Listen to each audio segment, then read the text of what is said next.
Bienvenue sur Clapotis et bienvenue dans la série consacrée au contexte historique et littéraire des œuvres intégrales que vous avez au programme de français en première. Alors aujourd'hui, nous allons nous intéresser plus particulièrement au contexte dans lequel Olympe de Gouges va réaliser sa fameuse déclaration des droits de la femme et de la citoyenne. Je vous rappelle que cet épisode est accompagné d'une infographie qui vous permettra justement d'avoir toutes les informations nécessaires au gré de l'épisode et de votre écoute. Alors, nous allons donc nous intéresser à Olympe de Gouges et on va surtout s'intéresser à son évolution à travers ce siècle perturbé qui a été le XVIIIe siècle et on va voir en quoi finalement toute son existence est indissociable de sa création littéraire. Pour la présenter très rapidement, Olympe de Gouges, qui n'est pas sous ce nom-là, elle s'appelle Marie Gouze, est née en 1748 et elle est très certainement la fille naturelle d'un grand écrivain de l'époque, Jean-Jacques Lefranc de Pompignan, et qui avait eu en son temps reconnu une certaine gloire. Et ce qui est amusant, son père donc était un grand adversaire des philosophes et c'est amusant aussi, la cible préférée d'un grand auteur que vous connaissez, François-Marie Arouet, qui n'est autre que Voltaire. Et peut-être ce côté, justement incisif la marquera par la suite. Alors, très jeune, pour l'époque, c'était à peu près normal, mais pour vous, ça vous semble jeune. À 16 ans, elle épouse donc un certain Louis-Yves Aubry, on ne retient pas forcément, hein, cuisinier, d'un comte, avec qui elle aura, un petit garçon du nom de Pierre. Mais, ce mariage, dure peu longtemps, tout simplement, parce que son mari décède, quelques mois plus tard, après leur mariage et elle affirmera d'ailleurs plus tard aussi, Olympe, qu'elle n'avait, absolument pas d'inclinaison pour cet homme-là et elle décidera d'ailleurs de ne plus jamais se remarier, puisqu'elle dira elle-même que le mariage était, je cite: «un tombeau de l'amour et de la confiance». Elle va choisir le statut de veuve et on comprend aussi la raison pour laquelle elle choisit ce statut, parce qu'à l'époque, au XVIIIe siècle, c'était le seul statut qui laissait à la femme, une certaine liberté, enfin du moins, dans la capitale, à Paris. Et à partir de son veuvage, elle va décider de se faire appeler Olympe de Gouges.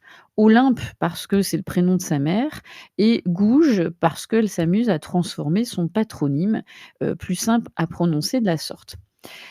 Que se passe-t-il ensuite? Eh bien, elle va rencontrer un riche entrepreneur, de transport militaire qui, va lui permettre de s'installer assez rapidement, à Paris au début des années 1770. Elle va mener donc, une vie, bourgeoise et puis, comme c'était, à l'époque, hein, cela permettait, d'accéder assez rapidement aux quartiers les plus aisés et vous commencez à comprendre que à partir de cet instant, Olympe va commencer à fréquenter de façon de plus en plus, régulière, récurrente, les milieux à la fois, littéraires et intellectuels de, son époque. Elle va d'ailleurs s'installer, tout près, de la Comédie Française et donc elle va côtoyer des gens du théâtre.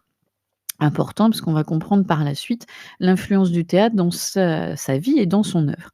Et à partir de ces années 1770, elle va donc fréquenter, des salons, notamment, les salons et vous le verrez sur l'infographie d'une certaine marquise, de Montessan et une femme, hein, qui s'appelait madame Helvétius et dans ce salon, elle va rencontrer de nombreuses figures à la fois littéraires, mais aussi politiques et elle va rencontrer un certain philosophe aussi illustre en son temps et toujours d'ailleurs, qui est le fameux Condorcet. Donc elle va se forger une culture à la fois littéraire, politique, elle va côtoyer de nombreux savants, des mathématiciens, des scientifiques et tout au long de ces rencontres dans ces salons, elle va aussi progressivement, s'intéresser au théâtre et d'ailleurs elle fondera sa propre troupe de théâtre amateur, dans les années, 1780. Son fils, y participant en donnant, des représentations chez, des amis et des protecteurs. Et puis en 1784, c'est une date importante parce que à cette date, que se passe-t-il? Eh bien, Olympe, se découvre une véritable passion pour le théâtre. Alors pourquoi cette date?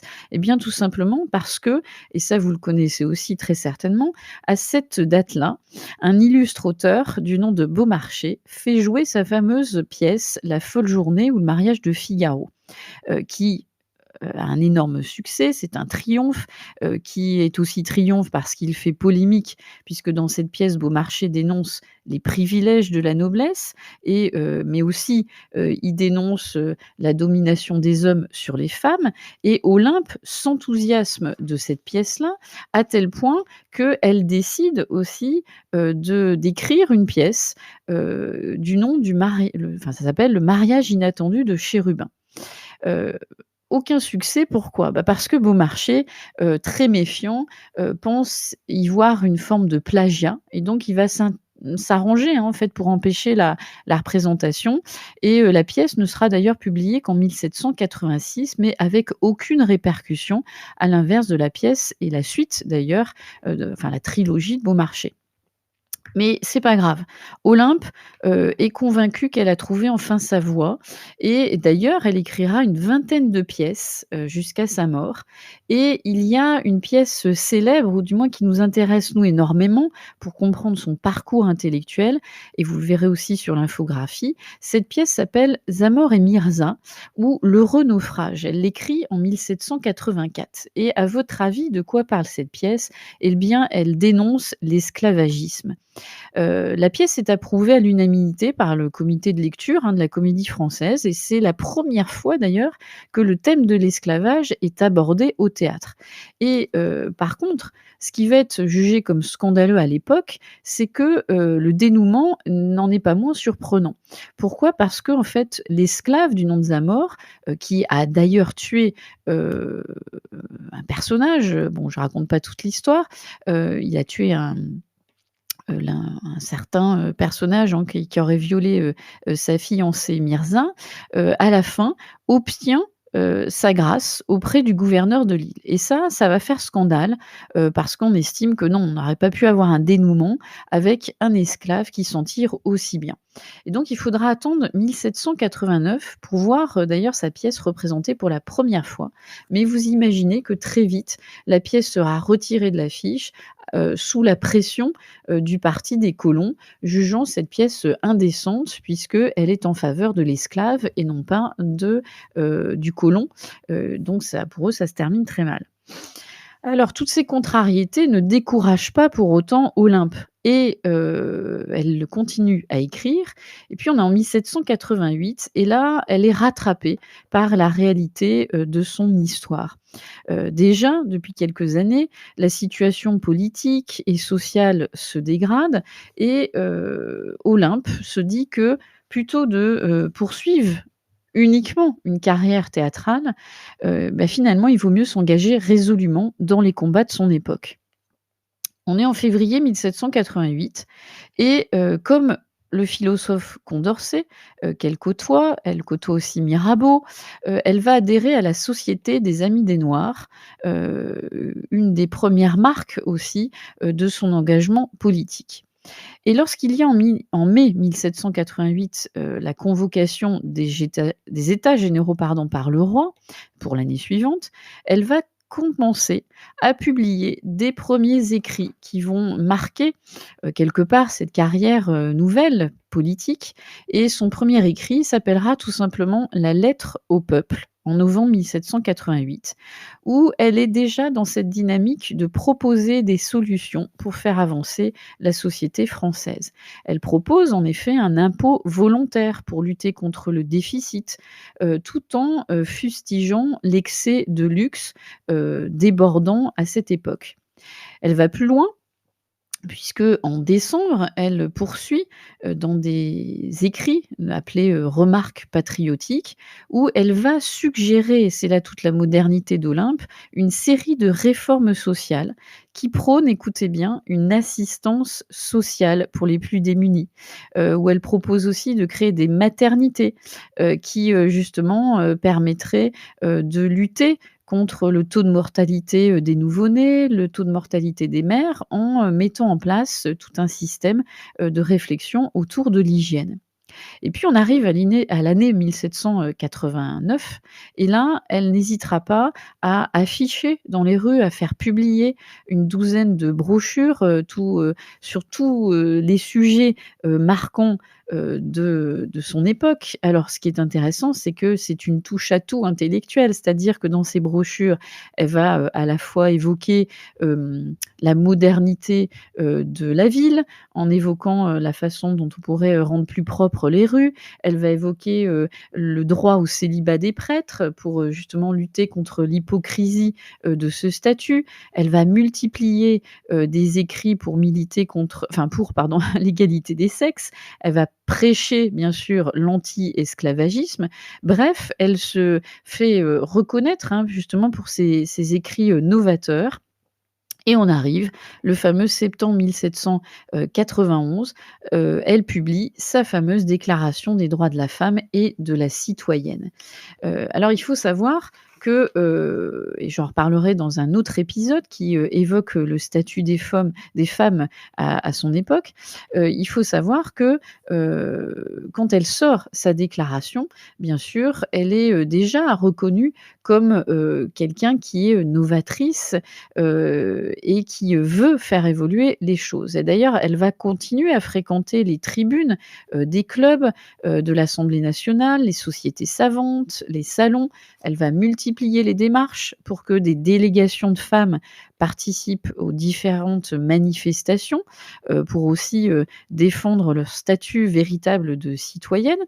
Et puis, il se passe quelque chose que vous connaissez tous, c'est la fuite du roi et son arrestation à Varennes en 1791.